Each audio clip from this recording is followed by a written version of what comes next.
피크 주간인데 성도들이 이렇게 하나님 앞에 나와서 예배를 드리게 되어서 얼마나 기쁘고 반갑고 좋은 일이 되겠습니다. 우리 무더운 날씨를 이제 앞뒤로의 문을 두게 되면 뒤쪽에서는 말씀을 좀 잘 안 들릴 수가 있어요. 뒤에 계신 분들은 앞에도 자리가 많이 있으니까 앞자리로 나오시면 되겠습니다. 우리 이쪽 줄은 홍지원 집사님께서 앞으로 나오시고, 그쪽 줄은 우리 두 번째 줄은 손철 집사님부터 앞으로 나오시고, 세 번째 줄은 양성희 집사님께서 앞으로 나오시고, 그쪽 줄은 저기 박지용 성도님 뒤에 앞으로 나오십니다. 빨리 일어나세요. 빨리 일어나서 빨리빨리 오셔야지 설교 시작합니다. 홍정성 집사님 빨리 나오셔야지 그 뒤에서.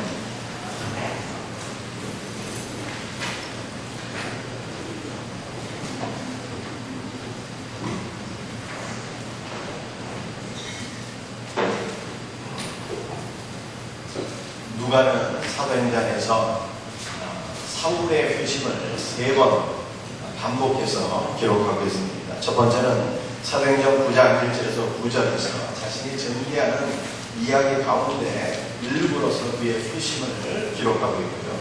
두 번째는 22장 5절에서 16절까지 바울 자신의 말로서 기록을 했습니다. 그리고 세 번째가 오늘 본문입니다. 사도행전 26장 12절부터 18절에서 누가는 다시 바울의 말로서 사울의 회심을 기록했습니다. 누가가 사울의 회심을 3번이나 반복해서 기록한 것은 그가 그만큼 사울의 회심을 매우 중요하게 생각했기 때문입니다. 우리 사도행전에 나타난 이 사울의 회심, 이 3가지 본문을 놓고 볼 때 공통적인 내용들이 있습니다. 한 6개 정도 생각해 볼 수가 있겠는데요.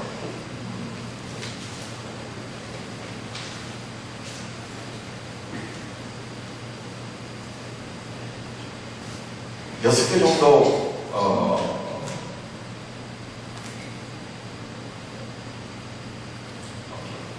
여러분들 스크린을 보시면서 한번 내용을 이해하시면 되겠습니다. 첫째는 사울은 예수를 따르는 자들에 대한 강력한 박해를 착수했고 그것을 대제사장입니다 하게 진행하게 됩니다. 사울이 교회를 핍박하는 것을 하나님을 위한 일로 그렇게 생각했고 그렇게 교회를 핍박할 때 대제사장이 허락 가운데 이것을 진행했다는 거죠. 두 번째는 그가 예수 믿는 자들을 박해하기 위해서 다메섹으로 가는 도중에 하늘에서 밝은 빛이 비춰서 사울이만 땅에 떨어지게 되는 거죠. 이 두 번째 내용은 사울이 다메섹 도상으로 가다가 부활하신 예수님을 만나서 그 충격으로 땅에 쓰러지게 되었다는 것입니다. 세 번째는 부활하신 예수님이 사울에게 물으시는 거예요. 사울아, 내가 왜 나를 박해하냐? 사울은 예수님을 박해한 적이 없지만 사울이 이때까지 교회를 박해했지만 예수님은 교회를 박해하는 것을 자신을 박해하는 것과 동일시해서 그렇게 질문하셨습니다. 네 번째는 우리 사울이 주님 앞에 질문을 하는 거죠. 사울아, 네가 왜 나를 박해하느냐? 이렇게 질문하니까 사울이 주여 누구십니까? 이렇게 질문을 하게 되는 것입니다. 다섯 번째는 나는 내가 박해하는 예수라. 나는 내가 박해하는 나세는 예수라. 우리 예수님이 이렇게 답변하셨어요. 사울이 얼마나 깜짝 놀랐어요. 사울이 생각해 예수는 나사렛 출신의 기단의 교수로서 지옥에 떨어져 있어야 되는데 그가 지금 부활해서 하늘에서 자기에게 얘기하고 있으니 너무나도 큰 충격을 받았을 것입니다. 마지막 여섯 번째는요. 사울은 일어나라는 지시를 받게 되었는데 이 일어나라라고 하는 말씀은요. 그가 이방인의 사도로 위임을 받게 되었다라고 하는 것입니다. 그런데 이렇게 세 가지의 본문을 놓고 볼 때 6가지의 공통적인 내용이 나오지만 이 세 가지 본문이 서로 차이가 나는 것들이 있어요. 이것을 우리 한번 스크린을 통해서 한번 보시겠습니다. 여러분들 첫 번째 회심의 본문 사도행전 9장인데 이것을 편의상 A라 하고요. 두 번째 회심의 본문은 사도행전 22장인데 이것을 B라 하고요. 세 번째 본문을 C라고 하겠습니다. 첫 번째는 말씀이죠. 사울의 회심의 장소에 대해서 A는 다메섹에 가까이 가게 되었을 때 이 주님을 만나는 신의 역사가 있었다 말씀하고 있고요. B는 장소를 A와 동일하게 언급하고 있고요. 반면에 C는 말씀입니다. 오늘 본문에서는 가면색이라는 내용이 없고 그가 단순히 길을 가다가 부활의 주님을 만나게 되었다라고 하는 말씀이 기록되어 있습니다. 여러분이 사울 A에서는 말씀입니다. 사울이 예수님을 만나는 시간에 대한 구체적인 언급이 없습니다. 두 번째 본문에서는 이 B에서는 오정쯤 돼요. C에서는 저거나 돼요. 오정이나 저거나 같은 말이죠. 그래서 영어 성경에서는 말씀입니다. about 눈이다. 이렇게 동일하게 말씀하고 있어요. 두 번째와 세 번째 본문은 about 눈, 오정, 정오의 시간에 그가 다메섹에서 부활하신 주님을 만났다. 이렇게 말씀하고 있습니다. 예, A는 말씀이죠. 빛에 대해서 하늘로부터 빛이라 말씀하고 있고요. B는 하늘로부터 큰 빛이라 말씀하고 있고요. C는 하늘로부터 하보다 더 밝은 빛이 사울을 둘러 비치게 되었다. 이렇게 말씀하고 있습니다. 언어에 대해서는 A나 B는 언급이 없어요. 그러나 C에서는 말씀이죠. 우리가 보는 이 개정개혁판 사업판, 우리 한글 성경에서는 히브리말로 예수님께서 말씀하셨다. 여러분들 무슨 언어로 예수님께서 말씀하는 거예요? 사울에게. 우리 개정개혁 사업판에서는 히브리말로 예수님께서 사울에게 말씀하셨다. 이렇게 나와 있고요. 또 영어 성경에서는 아라마이, 그래서 아람어로 예수님께서 말씀하셨다. 이거는 사본상의 차이가 되겠죠.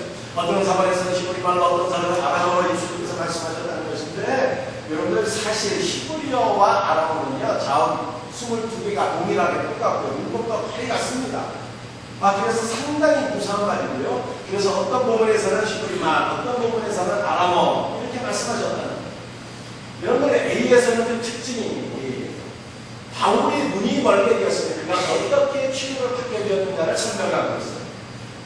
큰 빛을 보아서, 하늘로부터 빛을 보아서 그 신명하게 됐는데 어떻게 다시 그 시대가 도착하게 됩니까?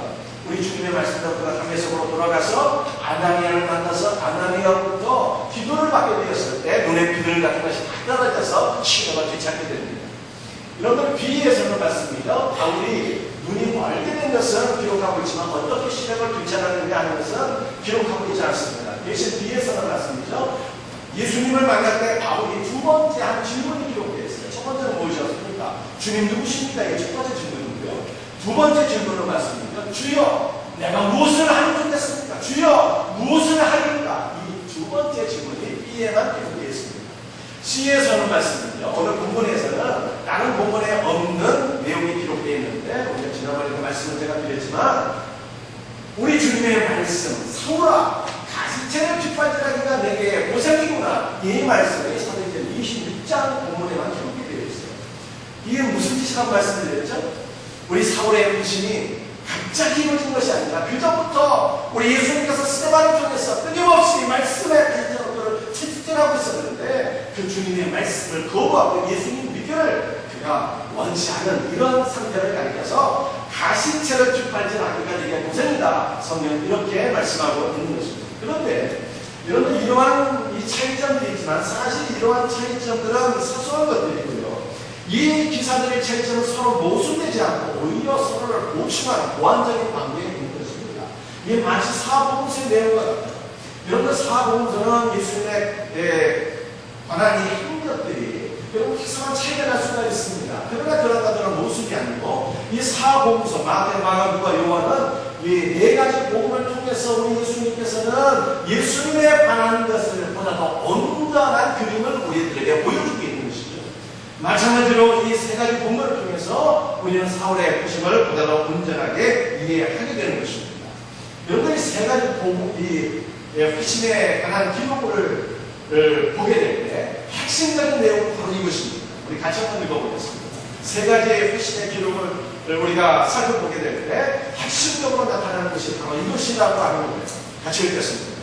시작. 바울이 부활하신 예수님을 만났으며 주님께로부터 이방인을 위한 사도직을 위임받았다. 이런 핵심적인 내용을 두 가지로 나눠서 오늘 말씀을 살펴보면서 은혜를 나누기를 원합니다. 첫 번째는 바울은 부활하신 예수님을 만났다는 거예요. 기독교 복음의 핵심은 예수님의 죽으심과 부활입니다. 부활하신 예수님을 만난 자가 신자입니다. 부활의 복음은 영혼을 살리는 능력이요 생명인 것을 믿으시길 바랍니다. 바울은 다메섹 도상에서 부활하신 예수님을 만나서 그 영혼이 거듭나게 되었어요. 어느 우리 사랑하는 성도들도 주님의 몸된 교회 안에서 하나님의 말씀을 들음으로 여러분의 영혼이 거듭나는 부활하신 예수님을 만나서 여러분의 영혼이 새롭게 되는 역사가 일어나기를 주 예수의 이름으로 축원합니다. 여러분들 우리 로마서 10장 15절 말씀을 우리 한번 같이 읽어보겠습니다. 시작. 기록된 바 아름답도다 좋은 소식을 전하는 자들의 발이여 함과 같도다. 여러분들 이 로마서 10장 15절의 말씀은요, 바울이 그냥 성령의 계시로 자기가 창작해서 기록해 놓은 말씀이 아니고 바울이 이사야서 52장 10절의 말씀을 인용해서 로마서 10장 15절에 그렇게 기록해 놓습니다.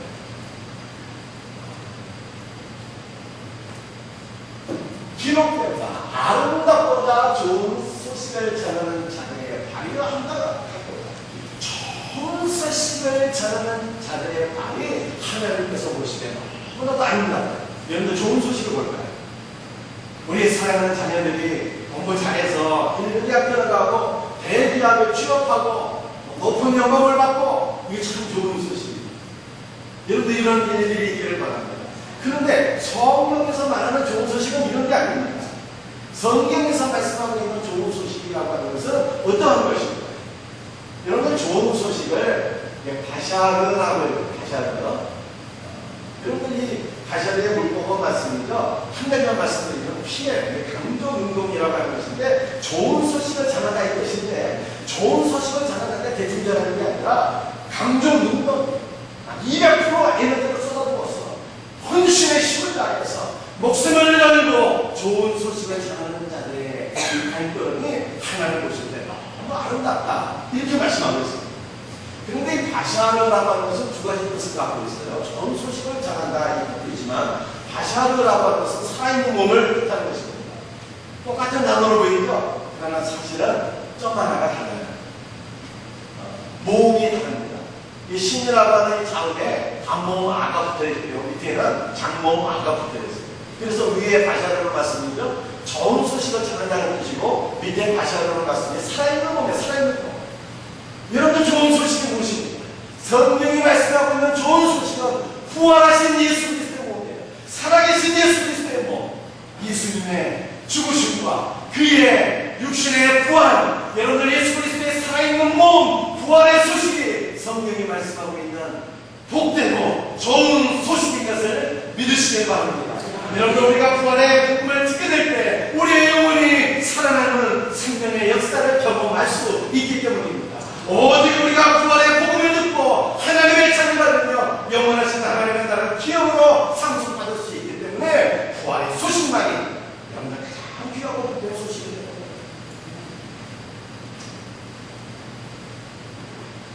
우리 로마서 10장 17절 말씀을 한번 읽어보겠어요. 시작. 그러므로 믿음은 들음에서 나면 들음은 그리스도의 말씀으로 말미암느니라. 믿음은 들음에서 나면 그리스도의 말씀을 듣게 될 때 우리가 믿음의 사람이 됩니다. 그런데 그리스도의 말씀은 어떤 것입니까? 가장 최고로 우리가 이 그리스도의 말씀을 정의하면 바로 부활의 복음입니다. 예수 그리스도의 부활의 복음을 듣게 될 때 우리가 믿음의 사람으로 거듭나게 되는 것입니다. 그런데 이 그리스도의 말씀이라고 하는 것, 말씀을 한가에서는 이렇게 표현하고 있어요. 레마. 여러분 레마라고 하는 것이 무엇일까요? 레마의 어근 말씀이죠. 레오라고 하는 단어인데 이 레오는 그리스도의 은혜가 흐르다 이런 뜻입니다. 여러분 하나님의 말씀, 계시, 복음을 뜻하는 한가가 두 가지가 있습니다. 하나님의 말씀은요 로고스라고 하는 단어가 있어요. 이 로고스는 하나님의 말씀, 계시, 복음인데 기록된 말씀이에요. 기록된 말씀. 문서, 글로 기록된 말씀이에요.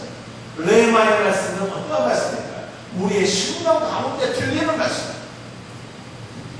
하나님의 말씀이 우리의 심령에 전인격적으로 지식과 감정과 의지 전인격적으로 와서 뿌리쳐서 이 말씀 가운데 살아계신 주님의 은혜를 경험하게 될 때, 내 심령에 그리스도의 은혜가 넘치고 흐르게 될 때, 여러분 이것을 하나님께서 레마의 말씀이라고 하는 거예요. 우리가 하나님의 말씀을 듣게 될 때, 말씀이 단순히 내 귀에만 들리는 것이 아니라 내 심령에 레마의 말씀으로 와서 부딪혀서 그리스도의 은혜, 십자가의 복음이 내 심령에 흐르고 넘치게 될 때, 여러분들 이때 비로소 우리는 믿음의 사람으로 세워지게 될 것을 믿으시기를 바랍니다. 여러분들 바울은 말씀드려 다윗의 도상으로 걸어가다가 부활하신 예수 그리스도를 만났어요. 그래서 그가 거듭나서 예수님의 사람이 되었습니다. 하나님의 자녀로 거듭나게 됐어요.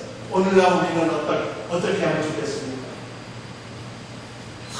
아주 특별한 경우에 바울 같은 영적인 체험을 할 수도 있지만, 우리 모든 성도들이 사실은 지금은 말씀드리죠, 하나님의 말씀으로 부활하신 예수님을 만나는 거예요. 아멘. 여러분들 말씀 가운데 부활하신 예수님을 만난다는 것이 어떤 것입니까? 이 말씀이 우리의 심령에 내관해서 확 꽂히게 돼요. 그래서 주 예수의 은혜가 우리의 심령 가운데 흐르게 될 때 주님을 만난다, 이렇게 표현합니다. 여러분들 이러한 같은 역사가 우리 생명생교에 넘치기를 주 예수의 이름으로 축원합니다. 우리 창세기 32장 1절과 2절 말씀을 한번 읽어보겠어요. 시작. 야곱이 길을 가는데 하나님의 사자들이 그를 만나니라. 야곱이 그들을 볼 때 이르기를 이는 하나님의 군대라 하고 그 땅 이름을 마하나임이라 하였더라. 야곱이 장인이자 외삼촌이 라반에 대해서 20년간 살다가 이제 아버지의 집으로 돌아가게 되었습니다. 그 길을 걸어가는데 누구를 만나는 거예요? 32장 1절 말씀을 보니까 하나님의 사자를 만나게 되었어요. 여러분, 아버지의 집으로 돌아가는 야곱에게 어떤 일이 발생했습니까? 지금 앞에 자기 형에서가 군대 사령병을 이끌고 자기 죽이기 위해서 지금 쫓아오고 있다는 소식을 들었어요. 너무나도 두렵고 무섭고 충격적인 소식이었습니다. 그래서 어떻게 하면 좋을까 고민하고 길을 걸어가는데 길을 걸어가다가 하나님의 사자를 만나게 됩니다. 이 만났다라고 하는 말이 말씀이죠. 히브리어로는 하다라고 합니다. 무슨 뜻인가 하면 단순히 만났다는 말이 아니라 기도하다, 간구하다, 청원하다, 강구하다, 이런 뜻이 있는 거예요. 그래서 그가 죽음의 위기에서 길을 걸어가다가 하나님의 사자를 만나서 이 에스의 문제로 내가 어떻게 하면 좋겠습니까? 에스의 산에서 나를 살려주시기 바랍니다. 부탁하고 청원하게 되었다는 거예요. 그리고 야곱이 하나님의 사자를 길에서 만나고 그 땅의 이름을 마하나임이라 이렇게 이름 짓게 돼요. 마하나임. 여러분, 이 마하나임이라고 하는 것은 어떠한 뜻이 있는 거냐면, 이 마하나임에 대한 해석 두 가지를 말씀드리겠습니다. 첫 번째 해석을 말씀드리죠. 두 진영 두 군대. 여러분, 두 군대는 어떤 군대를 말씀하고 있을까요? 지금 에서의 군대가 야곱 죽이기 위해서 쫓아오고 있잖아요. 그런데 야곱은 이 마하나임에서 하나님의 사자 하늘 군대를 만나게 되었다는 거예요. 두 군대죠. 에서의 군대, 하늘 군대. 여러분들, 우리 구약 성경을 보게 되면 엘리사가 아람 군대에서 피해를 당하게 됩니다. 그런데 하나님께서 하늘 군대를 동원하셨어요. 불만과 불세를 동원해서 엘리사와 그의 사원 게하시를 지켜줬던 것을 우리가 말씀에서 우리가 보게 됩니다. 그런데 이런 상황, 이 말씀이 바로 그런 상황이라는 거예요. 지금 에스의 군대로부터 야곱이 후일을 죽음의 위기를 만나게 되는, 지금 하늘의 군대가 에서의 군대로부터 야곱을 보호해주고 구원해주게 되었다. 이런 뜻입니다. 여러분보다 더 정확한 두 번째 해석은 이런 거예요. 이제부터 말씀 잘 들으셔야 돼요. 굉장히 중요한 말씀입니다. 말씀 잘 들으셔야 돼요. 이 마하나임이라고 하는 것은요, 이 마하네라고 하는 단어의 쌍수예요. 마하네는 진영 군대라고 하는 뜻입니다. 그런데 여러분들, 우리가 쌍수라는 개념을 우리는 갖고 있지 않습니다. 영어에는 단수와 복수가 있지만 쌍수라는 게 없잖아요. 그런데 히브리어에서는 쌍수라고 하는 것이 있어요. 이 쌍수는 무엇인가 하면요, 여러분, 마하나임에서 야곱이 하나님의 사자로 된 하늘 군대를 만난 거예요. 하늘 군대가 하나 있으면 단수죠. 그런데 이 군대가 두 개 있다면 그럼 복수가 되는 거예요. 에서의 군대도 있고 하나님의 군대도 있고 군대가 두 개, 혹은 그 이상 더 많은 군대가 있어요. 이게 백수가 되는 거예요. 그런데 야곱은 마하나임에서 군대를 만나게 되는데 그 군대가 쌍수로 되어 있어. 쌍수라고 하는 것은 무엇인가면 똑같은 것이 두 개 있다는 거예요. 똑같은 것. 여러분 우리의 눈이 두 개잖아요. 똑같은 거 두 개잖아요. 우리의 귀도 똑같은 것이 두 개 있잖아요. 똑같은 것 두 개 있을 때 여러분의 쌍수가 표현합니다. 그러니까 이 똑같은 두 개의 군대는 어떤 것을 의미하는 것일까요? 여러분들 하나님의 사정으로 이루어진 하늘의 군대와 에서의 군대는 똑같은 군대가 아니잖아요. 하나는 인간의 군대고 하나는 하나님의 군대 아닙니까? 같은 것이 아니에요. 그냥 쌍수가 아닌 것입니다. 여러분들 이 하나님의 군대 두 진영은 바로 하늘의 군대와 땅의 군대를 의미합니다. 지금 하늘의 군대, 하나님의 군대가 하늘에서 땅으로 내려와서 이 천군 천사들이 야곱을 에서의 군대로부터 지켜주고 보호해주게 되었다는 거예요. 그래서 야곱은 말씀입니다. 이 땅의 군대, 땅에 내려온 하늘 천군 천사로 이루어진 이 하늘 군대를 통해서 또 다른 하늘에 있는 하늘의 군대를 바라보며 경험하게 되었다는 것입니다. 이해가 되시나요? 하늘 군대와 땅의 군대가 있는 거예요. 땅의 군대가 하늘에서 내려온 하나님의 천군 천사로 이루어진 군대인데 이 땅의 군대를 통해서 야곱이 자신을 보호해주시는 하늘 군대까지 경험하게 되었다는 것입니다. 제가 조금 더 설명해 드릴 생각은 잘 들어보세요. 계시록 21장 22절 말씀입니다. 우리 같이 한번 읽어보겠습니다. 시작. 성 안에서 내가 성전을 보지 못하였으니 이는 주 하나님 곧 전능하시니와 어린 땅에 있는 것입니다. 여러분 구약시대 때 하나님께서 모세를 통해서 성막을 세워주시고 그 다음에 다윗과 솔로몬을 통해서 성전을 세워주셨잖아요. 그런데 이 성전은 두 진영이에요. 두 진영. 지상에 있는 성막과 성전은 모형이고요. 원형은 하늘에 있다는 거예요. 하늘 성전이 원형을 가리는 거예요. 그런데 이 하늘 성전은 무엇을 가리는 거예요? 계시록 20장 22절 말씀을 보면 어린 양 예수 그리스도의 영광이 있습니다. 두 진영. 지상의 성전과 하늘의 성전. 이 지상의 성전을 말씀은요. 하늘 성전을 그대로 반영하고 있습니다. 지상에 있는 모든 성전은 예수 그리스도를 나타내고 드러냅니다. 그런데 하나님께서 구약시대 때 여러분의 성막과 성전, 이 땅의 성전을 세우신 이유와 목적이 무엇일까요? 땅의 성전을 통해서 하늘의 성전을 경험하게 하십니다. 이 땅의 성전을 통해서 하나님의 거룩하신 임재와 하늘의 영광을 바라보고 경험하도록 만들었다는 거예요. 이 땅의 성전이 예수 그리스도를 100% 반영하고 있기 때문에 땅의 성전을 통해서 하늘에 계신 주 예수 그리스도의 영광과 그의 거룩한 임재를 바라보고 경험하게 하셨다라는 것입니다. 이해가 되나 모르겠어요. 여러분들 우리가 성전, 진정한 성전 되시는 예수님께서 이 땅에 인간의 몸을 입고 오셨습니다. 요한복음 1장 14절 말씀 같이 한번 읽도록 하겠습니다. 시작. 말씀이 육신이 되어 우리 가운데 거하시되 우리가 그의 영광을 보니 아버지의 독생자의 영광이요 은혜와 질서가 충만하더라. 말씀이 누구예요? 우리 예수님입니다. 말씀이 육신이 되어 우리 가운데 거하신다라고 하는 것이 말씀이죠. 스케노라고 하는 것인데 여러분들의 문법이 질서법. 질서법이라는 건 뭐냐면 예수님의 성육신이 공연한 얘기가 아니라 역사적인 실제 사건이었다는 거예요. 우리 예수님께서 하나님의 아들이신 예수 그리스도께서 동정녀 마리아의 몸을 통해서 이 땅에 실제로 태어나셨다는 것입니다. 역사적인 사건이었다는 거예요. 그런데 이 스케노라고 하는 것이 장막을 치다. 그거라는 것입니다. 참된 성전 되시는 우리 예수님께서 이 땅에 인간의 몸을 입고 이 땅에 오셔서 장막을 세우시고 우리와 함께 거주하십니다. 우리 예수님은 당신의 죽으심과 부활을 통해서 이 땅 가운데 거룩한 하나님의 백성들의 공동체 그 교회를 세우시고요. 그리고 부활승천하셨어요. 부활승천하셨어요. 우리 예수님 지금 어디 계십니까? 하늘 보호자 우편에 아버지 보호자 우편에 우리 예수님께서 좌정하고 계십니다. 그런데 우리 주님 이 땅에 동시에 두 지목으로 계시는 거예요. 우리 예수님 하늘 보좌 우편에 거하고 계시지만 지금 이 땅 우리 예수께서 세우신 십자가의 열매로 세우신 교회 공동체 안에 성령으로 믿는 자들의 심령 안에 우리 공동체 안에 우리 예수님께서 거하고 계신 것을 믿으시기 바랍니다.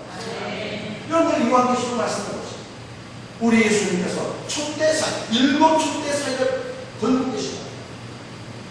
7 촛대는 뭐예요? 하나님의 교회. 부활하시고 하늘에 계신 주 예수께서 지금 교회 사이에 임재하시고 건너고 계신 것을 성경이 말씀하고 있어요. 두 주년이에요. 여러분들 우리 성도들은요, 지금 교회 안에 살아 계신 우리 예수님을 레마의 말씀으로 만나게 될 때 하늘의 영광을 바라보게 됩니다.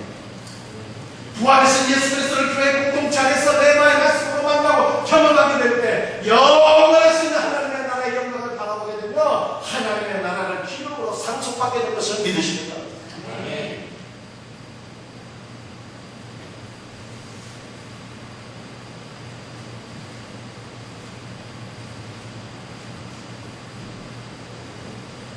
여러분 바울의 핵심에서 핵심이 있어요. 첫째로는 바울이 부활하신 예수님을 만났다라고 하는 것이고요. 두 번째는 그가 부활하신 예수 그리스도를 만나고 이방인의 사도의 직분을 위임받았다라고 하는 것입니다. 부활하신 예수님께서는 16절에 이렇게 말씀하셨어요. 일어나 너희의 발로 서라. 사도 바울은 부활하신 예수 그리스도를 만나는 순간 땅에 엎드렸습니다. 그런데 일어나라고 말씀하시는 거예요. 지금 사도 바울의 자세가, 사울의 자세가 무엇인가 비굴하고 잘못되어서 일어나라고 말씀하시는 것이 아니라 우리 예수님께서 사울에게 일어나라고 말씀하시는 것은 그에게 사도의 직분을 맡겨주시기 위한 예비적인 그런 명령이었습니다. 그럼 구약 성경 에스겔서 1장 28절을 보게 되면 에스겔이 하나님의 영광을 목격하게 됩니다. 에스겔이 하나님을 만나게 되었다는 거예요. 1장 28절 한번 읽어볼까요? 시작. 이는 여호와의 영광의 형상이 보였다. 내가 보고 어떻게 말씀하시는 이의 음성을 들었어요. 에스겔이 하나님의 영광을 바라보고 그 즉시 어떻게 했어요? 땅에 엎드려지게 되었어요. 이것은 겸손과 복종의 표시였어요. 그는 땅에 엎드린 에스겔에게 주께서 뭐라고 말씀하십니까? 일어나라 말씀하는 일어나라. 그리고 2장 3절을 보면 인자야 내가 너를 이스라엘 자손과 peac한 백성 나를 배반하는 자에게 보낸다. 에스겔을 말씀드려 일어나라고 말씀하시고 그를 이스라엘 백성들에게 예언자로 선자로 화송하시겠다 이렇게 말씀하신 것입니다. 마찬가지로 우리 사울이 예수님을 만났는데 그때 엎드려지게 됐어요. 덕종의 의미였어요. 그런데 예수님 일어나라고 말씀하십니다. 일어나라고 하는 것은요, 그를 이방인을 위한 사도로 보낼 수 있겠다는 것입니다. 그런데 16절 말씀을 보다 자세히 우리가 살펴보게 되면 일어난 내 발로 서라. 내가 너 사환과 증인을 사로려 하리니 일어나라고 말씀하십니다. 보내시겠다는 것 이방인을 위한 사도로. 여러분들 사도라고 하는 것은 어떤 것입니까? 예수님의 종이자 예수님의 증인. 내가 너를 이방인의 증인으로 보내리라. 예수님 말씀하십니다. 여러분들 증인이라고 하는 것을 제가 지난주에 설명드렸는데 기억나실지 모르겠습니다. 다시 한번 반복적으로 들으시면 좋겠습니다. 증인이라고 하는 히브리어 단어는 에드라고 하는 것인데 이 성경의 의미를 제가 설명드리면요, 우리 갈렛의 문이 요한복음 10장 말씀 나는 양의 문이라 말씀하셨어요. 여러분들 예수를 믿는 성도는 예수 그리스도 안으로 들어가서 그 다음에 두 번째 자음 말씀이죠. 아임이라고 하는데 그래서 눈을 가리키는 보다 경험하다. 우리 주님께서 주시는 풍성한 은혜를 경험해야 돼요. 풍성한 성령의 말씀을 경험해야 되는 거예요. 여러분들 레바의 말씀을 경험하는 자가 증인이 되는 거예요. 그런데 이게 풍신이냐 예수님 안에서 주께서 주시는 풍성한 레바의 말씀을 경험하게 될 때 그 성도가 하늘 영광을 바라보게 되고 하나님의 백성으로 거듭나게 되며 영원하신 하나님의 나라를 기록하고 상속받게 됩니다. 이러면 이러한 사랑이 증인이 되는 거예요.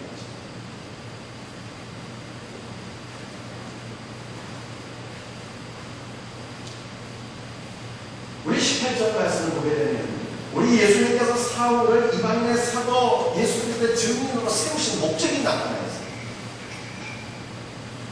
우리 예수님께서 사울을 이방인의 사도요 증인으로 세우신 목적이 무엇입니까? 같이 읽어보겠습니다. 시작. 그 눈을 위하여 어두움에서 빛으로 사단의 권세에서 하나님으로 돌아가게 하고 죄 사함과 나를 믿어 그렇게 된 우리 가운데서 기업을 얻게 하리라. 여러분, 이것이 어떤 말씀입니까? 쉽게 설명드리면 이런 것입니다. 유대인의 세계관은 두 가지로 쫙 나눠지게 됩니다. 빛과 어둠으로 나눠지게 됩니다. 빛은 무엇입니까? 빛은 하나님이고 하나님의 나라여 성령이여 좋은 것이여 유대인이 어떻게 합니다. 유대인의 세계관은요, 빛과 어둠으로 쫙 나눠지게 되는데, 어둠은 사탄이요, 세상이요, 사망이요, 나쁜 것이요, 그리고 이 어둠에 이방인들이 속해 있다는 것입니다. 근데 예수님이 사울을 부르셔서 이방인의 사도로 세우시고 그를 예수 그리스도의 증인으로 세우신 목적이 무엇입니까? 지금 이방인을 어두움에서 빛으로 인도해서 그 빛에서 예수 그리스도를 경험하며 이 땅 가운데서 부활하신 예수 그리스도를 만나며 영원하신 하나님의 나라를 기업으로 상속받도록 하기 위함이다. 이런 뜻이에요. 여러분들 부활하신 예수님을 만나게 되면 증인의 사명이 부여받는 것입니다. 우리 사랑하는 성도들이 이 땅 가운데서 하나님의 말씀을 통해서 부활하신 예수 그리스도를 만나면 우리 주님께로부터 예수님의 증인이 되는 사명을 받게 됩니다. 우리 생명생교회가 예수 그리스도의 증인 공동체가 됩니다. 예수 그리스도를 증언하는 일에 여러분의 사명 감당할 수 있는 아름다운 교회 공동체가 되기를 주의 이름으로 축원합니다.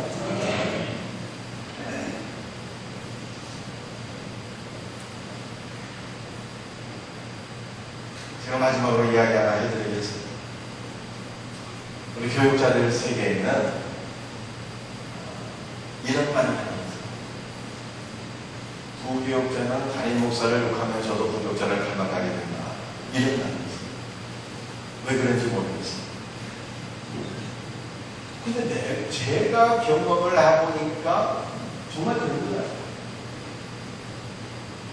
그런데 제가 부목사로 송탄, 지금은 평택이죠. 평택에 있는 남부전원교회에서 5년간 신부를 하게 되었는데 그 교회는 평택에서는요 굉장히 좋은 교회로 소문난 교회입니다. 그 교회를 가게 된 것도 하나님의 은혜였고, 그 교회는 어떤 교회인가 하면 담임 목사는 참 평범하신 분인데 저를 제외한 부교육자들이 굉장히 탁월한 부교육자들이었어요. 말씀이 정말 깊이가 있는 탁월한 부교육자들이었는데 담임 목사가 그 부교육자들을 품고 목회했을 때 그 교회가 굉장히 부흥하게 됐어요. 좋은 교회로서 그냥 제가 목회를 하면서 이렇게 그동안 저의 내 삶을 보고 목회를 좀 느껴보니까 담임 목사님을 나도 모르게 닮아가게 된 것과 그리고 이제 와서 보니까 담임 목사님이 받았던 복을 나도 받게 되었다. 이런 생각이 듭니다. 여러분, 우리 생명생교회를 제가 보니까 우리 부교육자들이 얼마나 좋은 분들을 하나님께서 보내주신지 모르겠습니다. 우리 김만성 목사님은 얼마나 이 말씀이 깊고 풍성합니까? 또 우리 임용대 강사님 우리 생명생교회에서도 부임했는데 지금 학생이 수련회 준비 때문에 예배 시간이 없는 말이죠. 얼마나 좋은 동역자를 보내주셨는데 마치 자충 우백과 같기도 하고 얼마나 든든합니까? 또 우리 여전사님 두 분이 얼마나 신실합니까?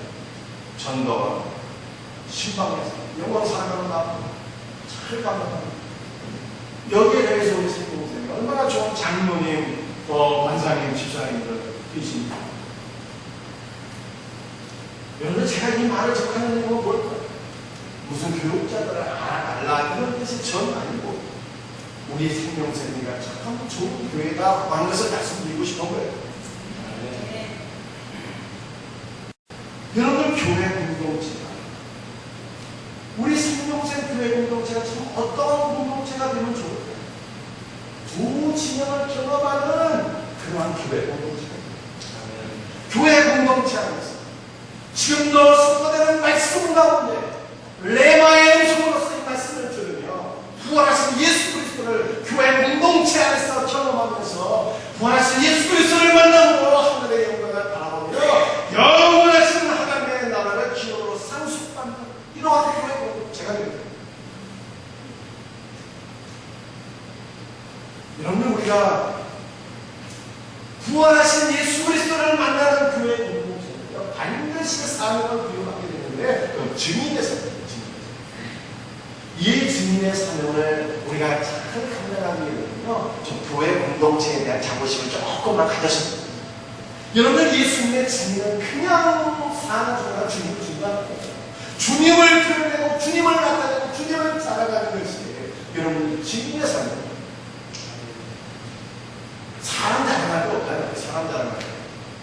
그러나 우리가 증인의 사명을 다르게 감당하기 위해서 교회 공동체에 대한 자부심을 그냥 조금만 갖고 우리가 신앙생활을 하면은 우리가 많은 영혼들을 교회 공동체 안으로 인도해서 이 교회 공동체 안에서 선포되는 말씀을 통해서 그 영혼을 하나님께로 인도하는 이 사명을 우리가 좀 더 잘 감당할 수 있지 않겠냐, 그런 생각이 듭니다.